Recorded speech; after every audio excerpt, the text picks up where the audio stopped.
On va parler un petit peu maintenant de l'équipe de France.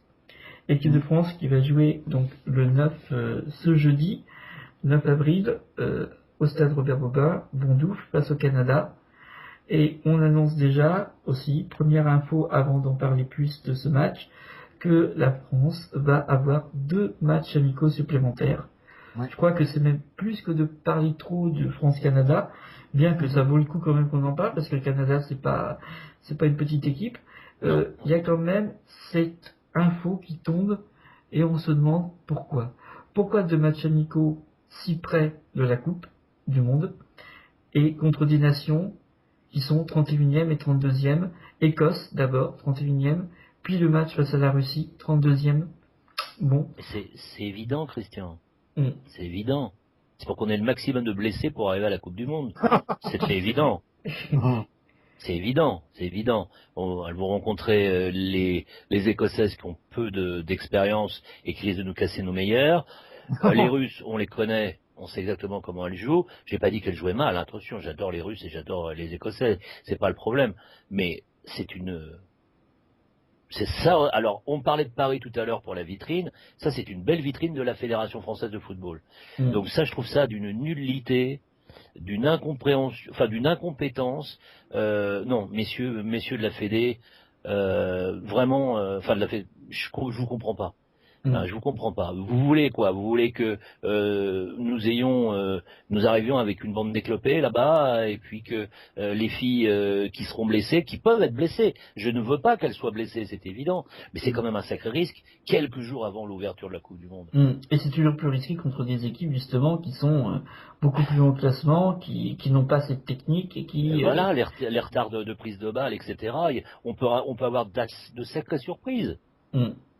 Et ça ne prouve rien en plus. Non, et d'ailleurs ce n'est pas nécessaire, puisque ce n'est pas au niveau de la Coupe du Monde. C'est pas en jouant contre des équipes classées à ce niveau-là qu'on va se rassurer par rapport à la Coupe du Monde. Et je ne pense pas que c'était l'intention de M. Bergerot. Oh, j'en suis sûr que c'est pas lui qui a décidé. Voilà. Ça c'est évident. Ça peut... Donc ce serait bien que je puisse lui demander son avis lors du match, après le match France-Canada. J'espère que ce sera pas du off, parce que j'ai beaucoup de off, donc beaucoup de choses que je ne peux pas dire. Mais c'est vrai que j'aimerais bien qu'il nous donne son avis et ce qu'il en a pensé. Alors justement, un petit peu pour toi, François, je pense que tu es d'accord sur ce principe, sur ce qui est dit. Donc, mais vas-y, dis-nous quand même un petit peu, tu as peut-être quelque chose à ajouter sur ce choix de ces 2 matchs. Je trouve quand même assez bizarre, quand même, Russie-Écosse. Donc tu joues, alors peut-être l'Écosse par rapport à l'Angleterre, parce qu'on va jouer l'Angleterre, donc une équipe britannique. La Russie, ce sera par rapport à quoi? Parce qu'on a la Colombie et le Mexique dans le groupe. On aurait bien fait d'affronter une équipe sud-américaine à ce moment-là, ou contre les CAF. Pourquoi affronter des Européennes? Je crois qu'on aurait peut-être pu inviter les costariciennes qui, elles, sont en souci justement financier, vu que les matchs, ça s'organise, ça se paye. Elles auraient touché un salaire. Elles qui justement sont apparemment, il n'est pas pour rien qu'il y ait eu une souscription, un appel aux dons de fait pour soutenir les joueuses costariciennes qui, si elles veulent pouvoir être le plus performantes possible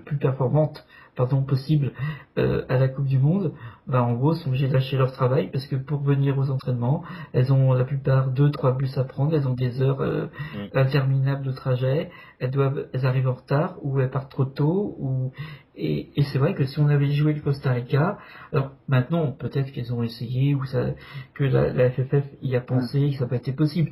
On va pas juger. On dira juste que c'est vrai que jouer le Costa Rica, comme il y a une prime de match, de toute façon, parce qu'un match, nous on aime le football, mais ça fait partie du football, l'argent. Donc il y a une prime de match. Cette prime de match pour les costariciennes aurait pu aussi probablement les aider et peut-être pas les faire ressembler parce que à des entre guillemets. Alors le mot va être fort et ça m'ennuie. Shirley, disculpame, pardonne-moi, mais on a l'impression là qu'on nous montre en fait des costariciennes comme des miséreuses, comme du pur tiers-monde. Tout à fait. Et voilà, c'est pas, ça aurait été l'occasion de montrer une plus belle image du foot féminin que regardez ces pauvres joueuses latino-américaines, voilà presque, voilà, vous voyez, sont obligées de choisir entre le foot ou le. C'est pas comme ça qu'on fera avancer le foot féminin en tout cas, je pense Non, personnellement. non. Et là, excuse-moi, je vous coupe, hein, mais en parlant de souscription, et là je parle pour l'ensemble des clubs féminins, il y en a un qui est dans la mouise et qui n'est pas le moins connu par rapport à une trahison de la mairie. Oui. C'est le FC Mantois, hein, le FC Mantois 78. Donc je lance un appel, hein, c'est pas l'appel du 18 juin, mais je lance un appel pour l'ensemble des personnes qui voudraient aider un club qui risque de se casser la gueule royalement, alors que c'est le plus grand club amateur de l'Île-de-France, et même on peut dire, hein, et qui, si vous le notez, bon, a un peu les couleurs de Lens. Mais enfin bon, c'est un détail, mais je veux dire. Je te comprends, Christian, de parler des Costariciennes, et tu as absolument raison. Hein, mais pensons aussi à nos clubs qui sont sous-estimés et qui se retrouvent des fois avec des maires qui sont plus enclins à jouer au golf ou au tennis et qui s'en foutent royalement de faire jouer des gamines, des gamins. Parce que là, je prends l'ensemble du club, mais enfin, je pense surtout à la DH, bon, au senior. Je trouve que le football féminin doit être respecté par tout le monde et pas uniquement par l'encadrement, qui est évidemment on respecte, pas uniquement par les supporters, mais aussi par les mairies, toutes ces administrations, qu'il faut quand même qu'ils se rendent compte que c'est une action humaine que nous faisons dans l'ensemble que font l'ensemble de ces bénévoles dans ces clubs, mais dans une action humaine dans le bon sens. Je ne vais pas prêcher comme un curé, mais je veux simplement dire que actuellement il y a un danger du fait que on sauve l'un pour laisser l'autre. Oublions pas Toulouse, par exemple. Hein, grande équipe toulousaine, depuis quand on l'a revu, les pauvres. Et pourtant, il y avait un potentiel. Donc ça aussi, je reviens juste vite fait, parce que je suis un gros bavard, excusez-moi, mais le FC Mantois 78, sauvez-les, il y a une souscription, ils ont besoin de vous, la mairie leur a retiré tout. Ça veut dire que le club va se casser la gueule et il y a énormément de personnes qui vont se retrouver à l'extérieur et on casse le football, même masculin, parce que même les gars, ils sont en CFA. Vous voyez, donc voilà, c'est tout ce que j'avais à dire, mais je le dis, FC Mantois 78. Ouais, et on soutient aussi, je valide, hein, on valide tous parce que c'est important, et tu as tout à fait raison, c'est sur l'occasion, on parle de l'équipe de France, on parle de match potentiel contre le Costa Rica. Ce problème du Costa Rica, eh ben, on le connaît aussi en France. Voilà. Et on revient à la France justement, et on va venir donc un petit peu au match de France-Canada. Alors tout et rien en fait a été dit sur France-Canada, hein, de toute façon, comme toujours. Hein, les médias servent à ça aussi, à tout dire et à ne rien dire. On reconnaît. Hein. Alors on va essayer justement de pas trop en dire, mais de dire les choses les plus intéressantes. Ça se passe à Juvisy. Enfin, sur le terrain de Juvisy, au stade Robert Bomin, Bondoufle, qui n'est pas un stade de foot, déjà. Non, l'athlétisme. Voilà, c'est quand même dommage. C'est la seule chose que je regrette. Je suis très content, par contre, pour le club. Je suis, voilà, c'est une bonne chose. Maintenant, on sait qu'on arrivera au moins à 10 000 personnes au match. C'est une évidence. Est-ce qu'on arrivera à 15 000 comme France-USA? Je ne sais pas, mais c'est vrai que...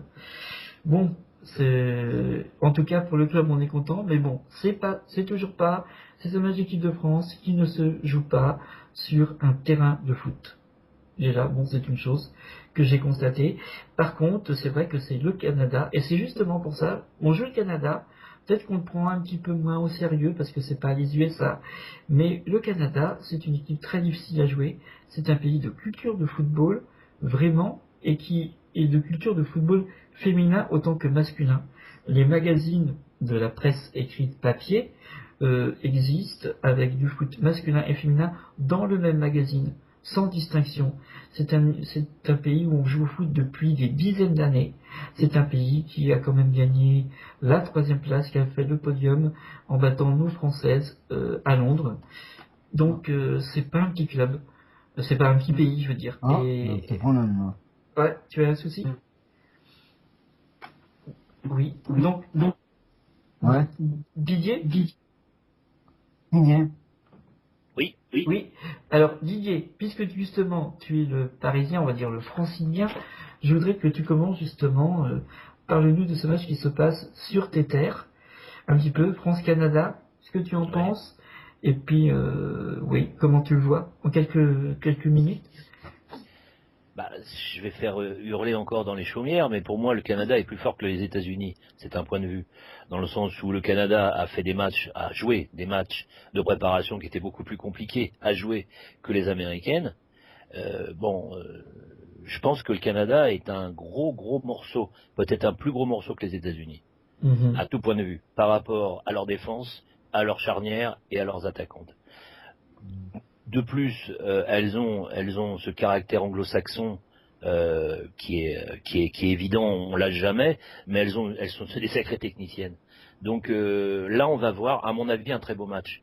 On va voir des techniciennes contre des techniciennes.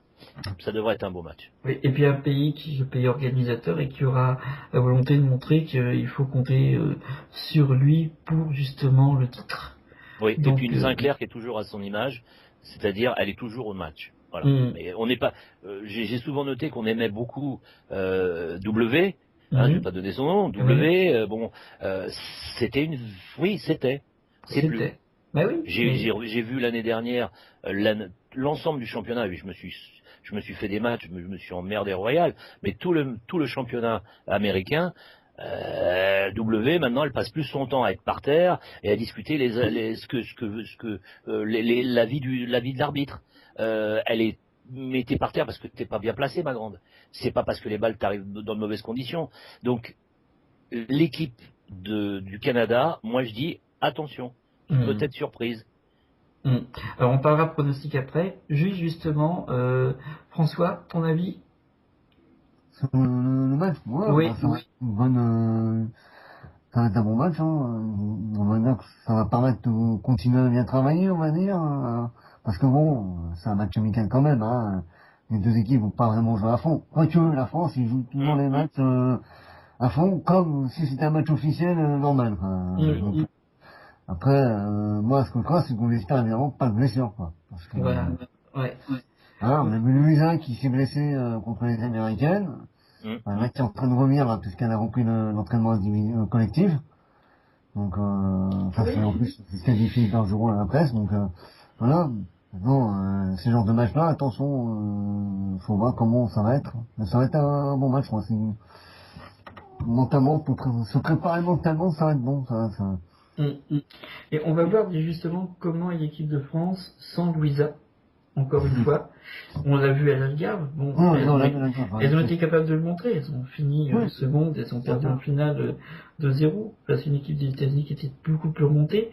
Et faut pas l'oublier, et j'oublierai pas mon amie Jessica Wara Dash, comme je le dis toujours, même si c'est Wara Domo, voilà, et qui est aussi en train de revenir, qui a repris justement un peu la course et tout ça, et qui dans cette équipe de France a sa place tout à fait et qui tient. Elle a gagné sa place, hein, Ah oui, voilà. Et c'est vrai que on espère en tout cas que les deux seront au maximum pour la Coupe du Monde et présentes et bien revenues de blessure en tout cas. Alors, pour finir de parler de ce match, je vais vous demander vos pronostics, messieurs. Donc, alors, François, tu dis quoi, toi?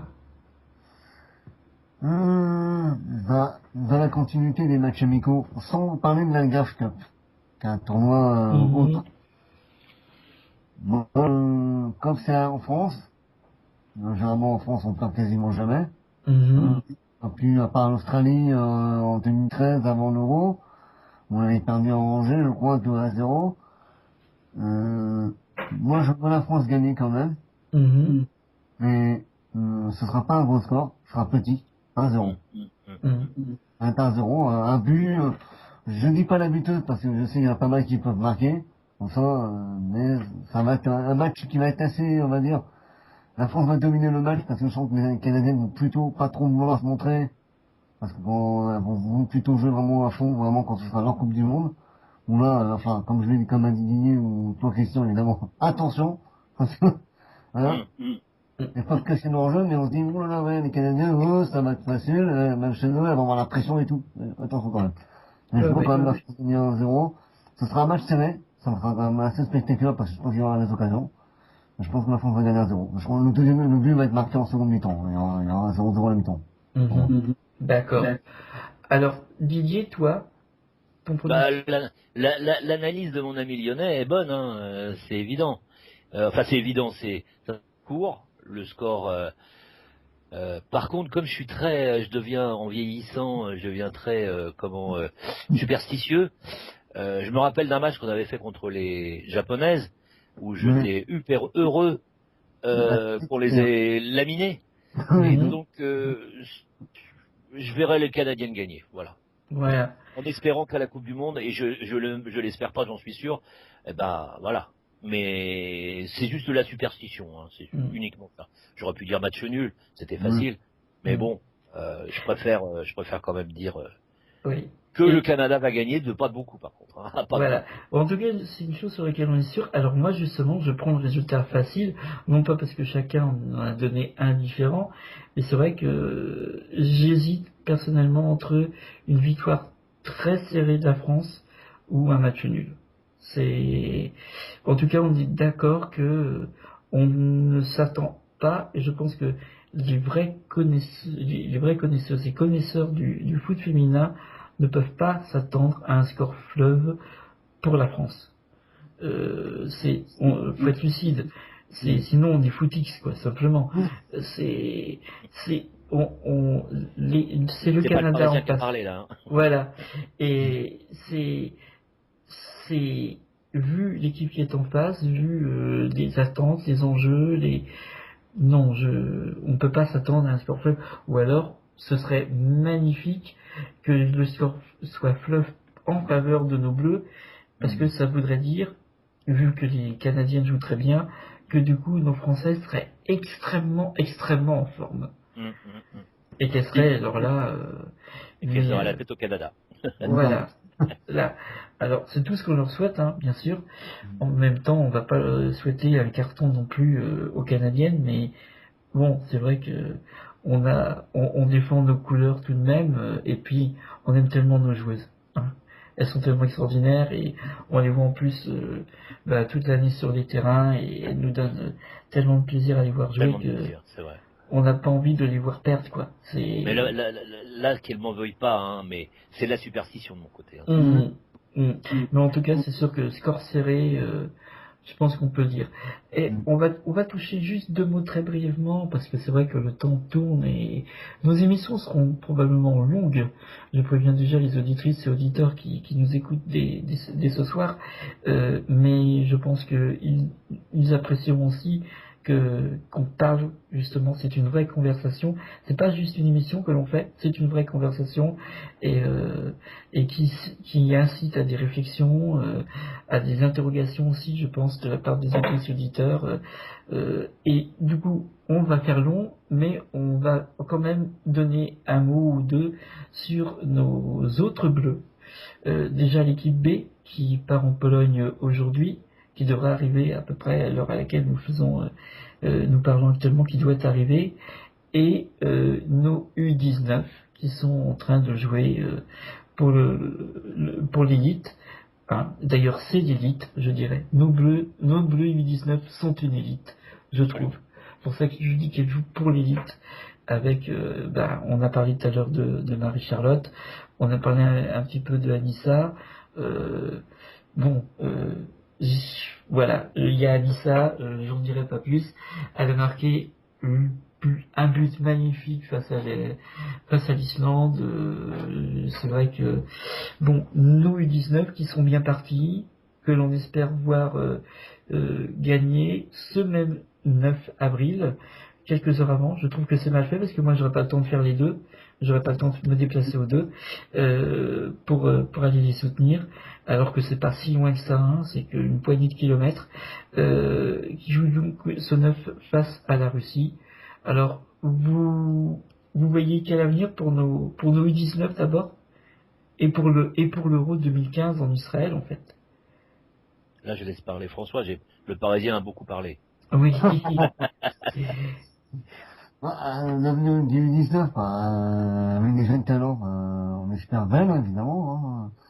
Voilà, qu'on continue à progresser, pour un magazine de l'expérience, comme on dit, et qu'on va faire des compétitions de jeunes, c'est toujours rivalisant, on va dire.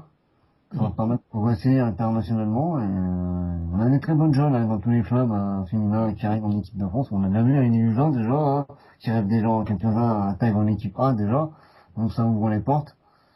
Donc ouais, non, on espère vraiment qu'elles vont faire un élite comme t'as dit Christian, voilà, on espère qu'elles vont aller loin quoi.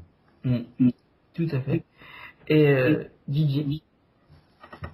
Oui, mais moi je suis tout à fait d'accord avec François. C'est rare hein, qu'un Parisien et un Lyonnais soient d'accord, mais c'est vrai que Comme quoi c'est possible. Comme quoi c'est possible. Hein, autour du drapeau. Voilà, autour du drapeau. Et puis au niveau du football féminin, on n'a pas tout à fait le même état d'esprit.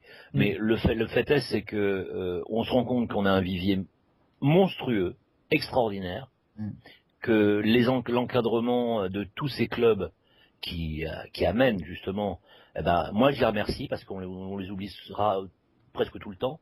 Ça veut dire que une fois que si on arrive à faire les résultats, enfin si les filles arrivent à faire ces résultats, c'est parce qu'elles ont eu un bon encadrement, une bonne mentalité de départ, et que voilà, le résultat il est là. Ça veut dire qu'on a notre souci, c'est que on ne perde pas pied, c'est-à-dire qu'on continue vraiment, mais vraiment, à soutenir la base. Ça c'est le plus important. Parce que quand on voit le travail qu'elles font, quand on voit les matchs qu'elles font, quand on voit la manière qu'elles jouent, de la manière dont elles jouent, de la vision du jeu qu'elles ont, à leur âge, chapeau. Tout à fait. Alors justement, on va pas trop parler justement pour l'instant des B, puisqu'elles sont en train d'arriver en Pologne. On en parlera plus tard. C'est vrai que l'équipe B, c'est un amalgame de joueuses qui sont en train de descendre petit à petit, plus de joueuses qui justement se préparent ou qu'on aide à se préparer à monter. On en parlera plus, j'ai des choses à dire dessus, je préviens déjà nos auditrices et auditeurs.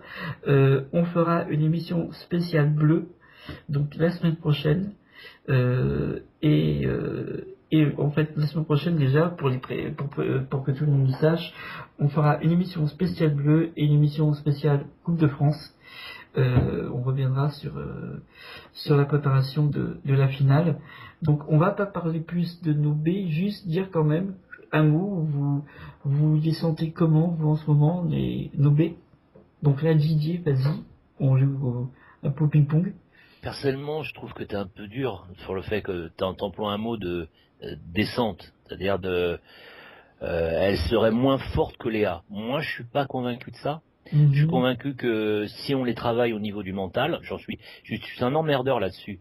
Parce que bon, c'est bien joli le physique, la technique, mais si vous n'avez pas le mental, c'est même pas la peine de monter sur un terrain. Donc là, il faut juste les remettre en valeur, les remettre en condition. Quand on voit par exemple la Catala, je suis désolé, mais quel potentiel est là, merde. Mais qu'est-ce qui se passe? Non, mais qu'est-ce qui se passe? Je veux dire, c'est quand même elle qui marque le but. Elle est là, donc il y a quelque chose. Et elle est bien revenue. Mais moi je l'ai jamais vue partir. Il y a eu en fin de saison dernière, et puis bon, jusqu'au début, elle a marqué son premier but face à Saint-Étienne, il me semble. Et c'était son premier but depuis de nombreux mois. Et c'est vrai que ça a été le déclic visiblement, parce que depuis elle marque régulièrement. Hein. Voilà. Et bon, j'ai quelques infos, je sais pas si je peux en parler plus concernant Camille Catala, donc j'attendrai d'abord l'assentiment, le feu vert soit de Camille, soit du club, mais c'est vrai qu'on soutient Camille parce que Camille a été dans un moment difficile pendant un certain temps. Il y a des remises à question à faire. Faut pas oublier qu'à Juvisy, les joueuses travaillent. Donc voilà, mais on est content qu'Ali Kassala, elle revient. Elle revient par les B. Alors, c'est vrai que le niveau en DA est tellement élevé, le niveau en France, on a tellement de grandes joueuses, et c'est ça qui est magnifique. C'est merveilleux. On peut se dire que pour 2019, on reçoit cette Coupe du Monde, on n'a aucune raison de ne pas avoir le titre, d'avoir la coupe entre les mains. On s'en fout de 2019. On s'en fout de 2019, Christian. Oui, mais 2015. Oui, mais pour dire déjà qu'on a tous ces joueuses-là Ça se qui veut ont pas 2019. méchant, Christian, mais c'est 2015, je te jure. Oui, il le faut en tout cas. Il le faut. Pour le foot Notre féminin football, français, oui, évidemment. pour le foot féminin français, il le faut. Ah bon. On aura un sursis jusqu'à 2019, je pense, le fait d'avoir la Coupe du Monde, mais il nous faut quand même, on va dire minimum un podium en 2015. C'est sûr. Une étoile. Ah, c'est ce qu'on souhaite. On veut une étoile sur votre maillot, les filles. On veut une étoile et il la faut. Il la faut pour l'ensemble de tous les clubs de France. Tous les clubs et de tous les échelons. Il la faut, cette étoile. Oui, et on est sûr que vous pouvez l'avoir. Que l'étoile qui est sur le maillot de nos joueuses françaises soit leur propre étoile et non pas une étoile qui date d'il y a, on va dire, presque Mathusalem. On a l'impression depuis tellement longtemps qu'on n'a pas eu de titre et qu'on pensait qu'on allait vieillir. De toute façon, c'est vrai, ça fait de Mathusalem. Alors justement, juste François, toi, ton avis un peu sur l'équipe B française? Philippe Bergeron l'a dit, hein, quand il a fait, c'est pour ça qu'il a voulu deux équipes, il a voulu avoir l'équipe A et l'équipe B pour avoir, on va dire, un gros groupe, on va dire, ensemble, pour pouvoir piocher dans l'équipe B en cas de pépin sur les blessures. C'est vrai qu'on parle de Catala, c'est vrai que c'est bizarre qu'elle disparaisse. Il y a des joueuses comme ça qui étaient en équipe A et qui d'un jour au lendemain, on les voit de moins en moins. Alors je veux dire, c'est un cas à part, je veux le dire aussi à Lyon aussi. Il y en a plein qui ne comprennent pas l'absence de Corinne Petit en équipe de France, qui n'est plus en équipe de France depuis quasiment un an. Mais je crois que... Je sais pas pourquoi. Je pense que c'est encore Enfin, c'est le Parisien qui parle pour toi, excuse-moi François, mais je pense que c'est encore un état d'esprit de Petit dans le sens où c'est une grande gueule, mais dans le bon sens. Ouais, peut-être, ouais. Et qu'elle le prenne pas mal, hein, que j'ai dit grande gueule, parce qu'elle est très jolie. C'est pas ça, mais je veux dire, c'est que... Elle était mariée avant, elle est plus mariée maintenant. Non, ça peut être au départ. Mais le fait est, c'est que je ne voudrais pas qu'on retombe encore dans ce problème d'une bombe pastor, par exemple, qui était... Je veux dire que ça, c'est le football à papa. Maintenant qu'il y ait des caractères, c'est très bien. Et il faut les assumer. Et on en a besoin. Et là, je te rejoins. Je te rejoins. Parce qu'elle est nécessaire. Mais je ne suis pas dans les entraînements. C'est vrai que je ne suis pas dans les entraînements. Voilà. Nous, on donne un avis tout de même extérieur. Hein, on le rappelle bien parce que je pense que ça ne fait pas de doute que si ce n'est pas sur aujourd'hui, sur cette émission, que suivent directement des professionnels des clubs, des joueuses, des personnes des encadrements techniques, dans les directions de clubs. Il est évident qu'ils nous entendront, je le précise dès cette première émission. Ce sont des passionnés qui parlent, quand même de quelque chose qu'ils connaissent bien, parce que justement, en tant que passionnés, ce ne sont pas des passionnés récents, ce sont des passionnés qui suivent depuis des années, et qui ont quand même, c'est le cœur qui parle. On peut faire du journalisme en parlant avec le cœur, contrairement à ce que certaines personnes pourraient dire. Voilà, et moi c'est mon but justement de toujours faire en sorte que ça parle avec le cœur. Et je sais que parce qu'un supporter, un amoureux, une amoureuse, une supportrice, ça parle toujours qu'avec le cœur.